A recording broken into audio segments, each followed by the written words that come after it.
Hello, have a very nice day.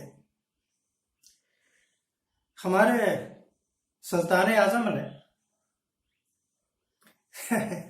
सुल्तान आजम नरेंद्र मोदी साहब की बात कर रहा हूं। अपने आप को बादशाह समझते हैं और हैं भी बादशाह ही।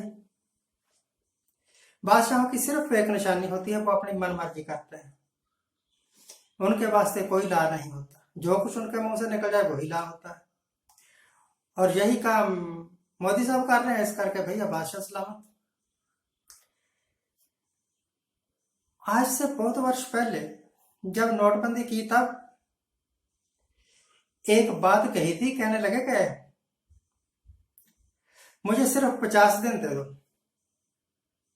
अगर 50 दिन के बाद आपको मेरा काम ठीक ना लगा तो जिस चौराहे में कहोगे मैं आ जाऊंगा, जो आप चाहोगे वो सजा देता है। इन्होंने तो बड़ी मोटी बात कही थी, मैं वो कह नहीं सकता, जुबान इजाजत नहीं देती।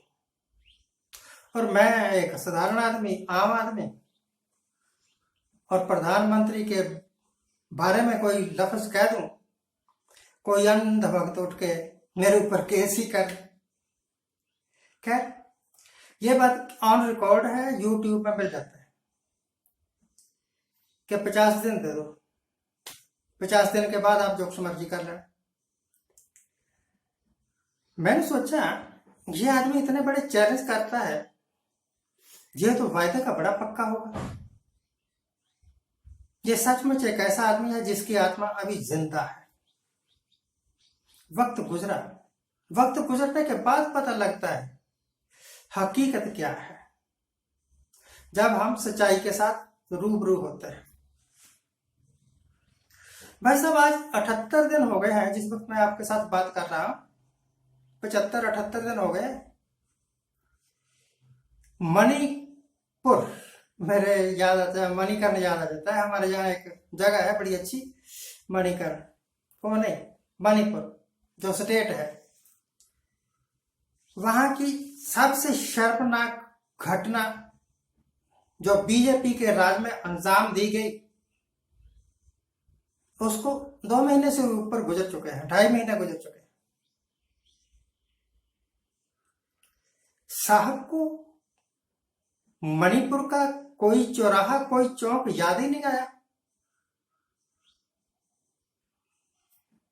एक ऐसा प्रधानमंत्री या एक ऐसा बादशाह जिसके राज में एक ऐसी शर्मनाक घटना हो, एक नहीं है अनेकों। वहां के मुख्यमंत्री साहब का बयान है कि ऐसी बहुत घटनाएं हो चुकी हैं, पर एक ही को ले लेता हूं मैं। नंगा करके घुमाया औरतों को, उनके साथ शरेआम सड़क पर बदसलूकी की, उनको बेआबरू किया। इससे बड़ी घटना तो कोई हो नहीं सकती, मुझे लगता है। कोई है इससे बड़ी घटना है 1984 के सिख दंगे, पर उनके ऊपर मैं अब मिट्टी डाल चुका हूं। सुप्रीम कोर्ट ने भी मान लिया है, गवर्नमेंट ऑफ इंडिया ने भी मान लिया कि वो हमारी सबसे बड़ी ब्लंडर मिस्टेक थी।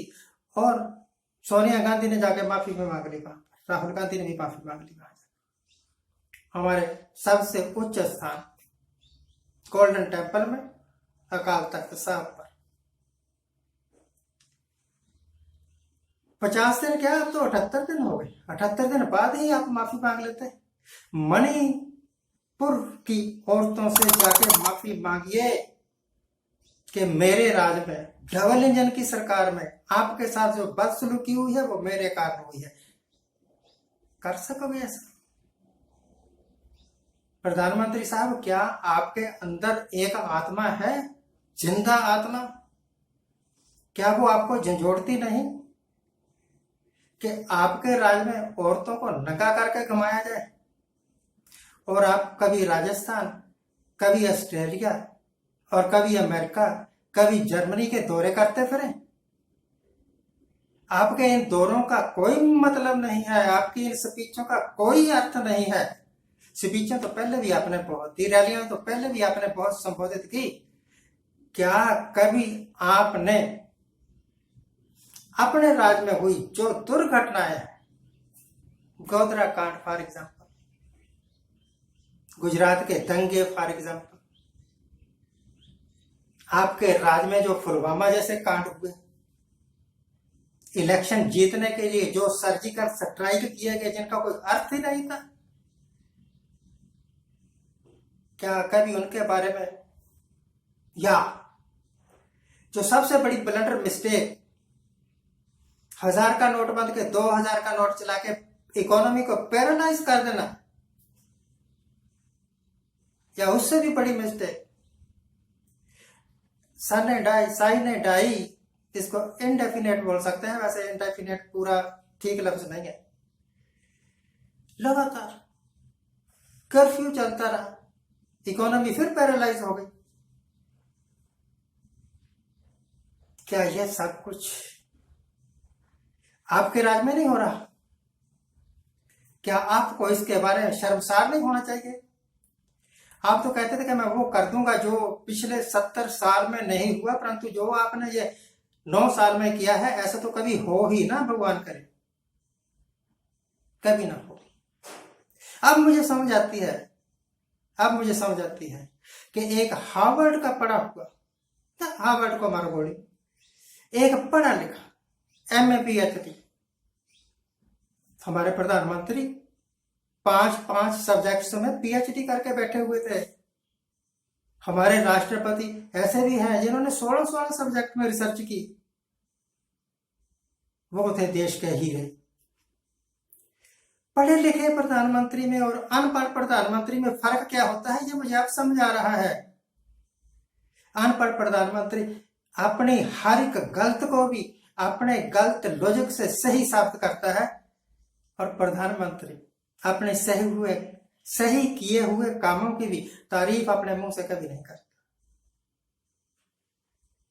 अगर प्रधानमंत्री साहब की, होम मिनिस्टर साहब की, डिफेंस मिनिस्टर साहब की आत्मा अभी तक जागृत है, जिंदा है, कहते हैं आत्मा कभी मरती नहीं, मरी तो नहीं होगी आत्मा, परंतु शायद ट्रांस में चली गई। ट्रांस में जाने का मतलब किसी ने हिप्नोटाइज कर लिया तब भी आप ट्रांस में चले गए, कोई बहुत ज्यादा नशा कर लिया तब भी आप ट्रांस में चले गए। अगर जिंदा है, अगर जागृत है, अगर ट्रांस में नहीं गए हैं, तो देश से माफी मांगिए या ना मांगिए कोई बात नहीं, मणिपुर की औरतों से जाके माफी मांगिए।